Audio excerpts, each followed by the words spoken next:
दोस्तों इस तरह की रील आपके सामने सैकड़ों आती होगी, जिसमें कोई ना कोई लड़की आपको रील बनाते हुए नाचते हुए दिख जाती होगी। लेकिन अब जो घटना सामने आई, उस घटना के बाद इस तरह की रील बनाने वाली लड़कियां जो पूरी तरह से पागल है, उनके लिए एक सीख है, एक मैसेज है।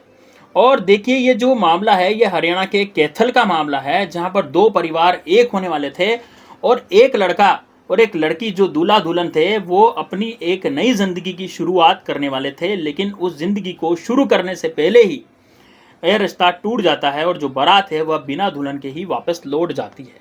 अब इसके पीछे सबसे बड़ा कारण क्या है, मैं वो आपको बता देता हूँ और ये घटना कैसे हुई है, क्या सबके बीच में बीता, और मैं आपको हर चीज़ के बारे में इसमें रूबरू कराऊंगा कि क्या यहाँ पर बीता। देखिए, जैसा मैंने आपको पहले बताया कि हरियाणा के कैथल की घटना है, जहां पर दोनों पक्षों की तरफ से, यानी कि लड़की वालों की तरफ से और लड़के वालों की तरफ से तैयारियां हो चुकी थी। लड़के वाले बारात लेकर लड़की वालों के घर पहुंच चुके थे।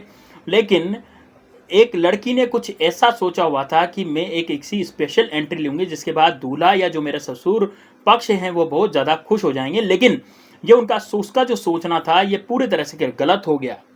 अब यहाँ पर देखिए, जयमाला के वक्त हो रहा क्या था कि जयमाला के वक्त के टाइम पर लड़की एंट्री मारती है और रील बनाने के चक्कर में वो ज़्यादा नाचने लगती है और इतना पागल हो जाती है कि ससुर पक्ष जो है और दूल्हा जो है, जेठ जो है, वो बार बार कहते हैं कि जयमाला का टाइम हो रहा है और टाइम जो है वो मुहूर्त है वो निकला जा रहा है, तो जल्दी से आ जाओ। लेकिन लड़की उस रील बनाने के चक्कर में, वीडियो बनाने के चक्कर में इतनी ज़्यादा पागल थी, ना तो उसने अपने फ़ोन का ध्यान दिया और ना ही किसी बात का ध्यान दिया, यानी कि हर चीज़ को वो इग्नोर करती रही, सिर्फ नाचने गाती रही, नाचने में मस्त थी, मशगूल हो गई।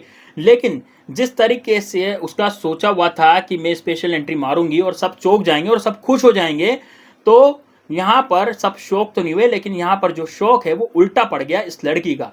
इस लड़की को पूरा शौक लग गया और लड़की के जो माँ बाप हैं उनको भी शौक लग गया। देखिए, शादी का जो खर्चा है वो बहुत ज़्यादा होता है और आप सभी लोग जानते हैं कि कैसे माँ बाप पैसा पैसा करके शादी में मतलब कितनी मेहनत करके वो शादी वगैरह करते हैं, ठीक है। क्योंकि मेहनत होती है पैसा इकट्ठा करने के लिए, फिर उसके बाद शादी होती है। तो शादी करते हैं, ऐसे में आए दिन अगर ऐसा हादसा हो जाए, ऐसी घटना हो जाए, इतना बड़ा झटका लग जाए, तो एक माँ बाप पर क्या बीतती है। देखिए, लड़की की ऐसी हरकतें देखकर, इस तरीके से डांस को देखकर, दूल्हा जो है, जेठ जो था, उसकी उस लड़की का होने वाला जो जेठ था और जो ससुर थे उस लड़की के होने वाले, उनको यह अच्छा नहीं लगा, है ना। यह सब उनको अच्छा नहीं लगा। उन्होंने कहा कि यह तो हमारी इज्जत में आने वाली बात है कि हमारी दुल्हन अभी से ही इतना अपनी मनमानी कर रही है, इतना नाच गाना कर रही है, बात ही नहीं मान रही है, इस तरह के हमारे सबके सामने डांस कर रही है, तो हमारी क्या नाक रह जाएगी, हमारी क्या इज्जत रह जाएगी, और हमारे जो रिश्तेदार हैं, हमारे जो परिवार वाले लोग हैं, वो क्या सोचेंगे इसके बारे में। तो अगर लड़की का अभी से यह हाल है तो शादी के बाद वो क्या ही करेगी, मतलब कि वो हमारी एक भी नहीं सुनेगी। तो इसके लिए उसके बाद काफ़ी असमंजस इतना ज़्यादा हो गया कि जो लड़के वाले हैं उन्होंने, होने वाला जो पति था, ससुर था, जेठ था, उन्होंने फैसला लिया कि हम इस लड़की से कभी भी शादी नहीं करेंगे यानी कि इस लड़की को अपने घर की बहू नहीं बनाएंगे। अगर ऐसा रहा तो हमारी नाक यह कटवा के रहेगी, यानी कि हमारी नाक कटवा देगी। उनको डर बैठ गया और जिसके बीच में इस इतनी असमंजस स्थिति हो गई, जिसके बाद वो बिना शादी की, यानी कि बिना दुल्हन को लिए बारात को वापस लेकर के चले गए। यानी कि इस तरह की जो ये घटना जो सामने आई है ये सबको चौंका देने वाली है।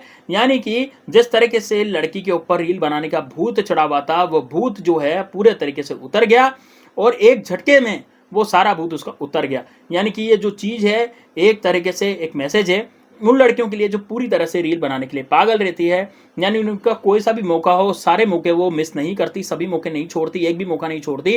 यानी कि मतलब कुछ भी ऐसा हो जो कुछ नहीं देखना चाहिए, जो किसी को नहीं देखना चाहिए, वो भी रील बनाना है उनको, तो वायरल होना है, बस ट्रेंडिंग में रहना है, वो ये चाहती हैं। तो व्यूज़ बटोरने के चक्कर में इस लड़की ने एक तरह से ये मान लीजिए कि अपॉर्चुनिटी मिस कर दी। बारात वापस जाने का मतलब क्या होता है दोस्तों? बारात वापस जाने का मतलब होता है कि भैया जो दूल्हा है वो उसको रिजेक्ट कर गया। आप सोचिए दोस्तों, भरी बारात, यानी कि जयमाला के लिए खड़े और एकदम से बारात वापस चली गई, कितनी अजीब सी बात है। तो आज ये चीज़ें आप लड़कियों को समझना पड़ेगा कि देखिए, आपकी अपनी ज़िंदगी है, रियल लाइफ और रियल लाइफ में बहुत फ़र्क होता है। शादी के बाद भी आप ये चीज़ कर सकते हो, कोई दिक्कत नहीं है, लेकिन हर चीज़ की एक लिमिट होती है, एक सीमा होती है। और उस सीमा के अंदर रहकर ही सब चीज़ें की जाए तो ठीक रहती है, क्योंकि समाज सोसाइटी भी नाम की कोई चीज़ है, हम लोग समाज में रहते हैं, है ना। अब स्पेशल एंट्री जो है आप इतनी बेहुदा तरीके से ली गई थी कि ससुराल पक्ष को बहुत बुरी लगी। आप फुटेज में देख सकते हैं कितनी अजीब तरीके से कोई दुल्हन ऐसे कभी आती है नाचते गाते, तो उसकी वजह से कितना बड़ा नुकसान हुआ। यानी कि खर्चा, एक बात है ये कि भाई खर्चा तो हो गया, ऐसी बात नहीं है कि खर्चा हुआ, खर्चा लड़के वालों की तरफ से भी हुआ है। आजकल लड़के वालों की तरफ से भी काफ़ी खर्चा होता है, ऐसे नहीं कि लड़के वाले बिल्कुल फ्री में शादी कर लेते हैं, ऐसा नहीं होता। मतलब ये बहुत बड़ा झटका लगा है, नुकसान भी हुआ है, और इस तरीके से लड़की को भी मतलब बहुत बड़ा झटका लगा है।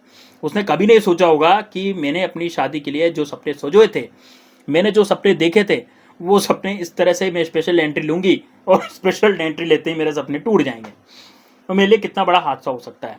देखिए ये सारी चीज़ें हैं और इन चीज़ों से हमें सीखना चाहिए, और इस समाज की लड़कियों को भी ये सब चीज़ें सीखनी चाहिए। इन चीज़ों से एक मैसेज मिलता है कि ऐसी हरकतें बिल्कुल भी ना करें।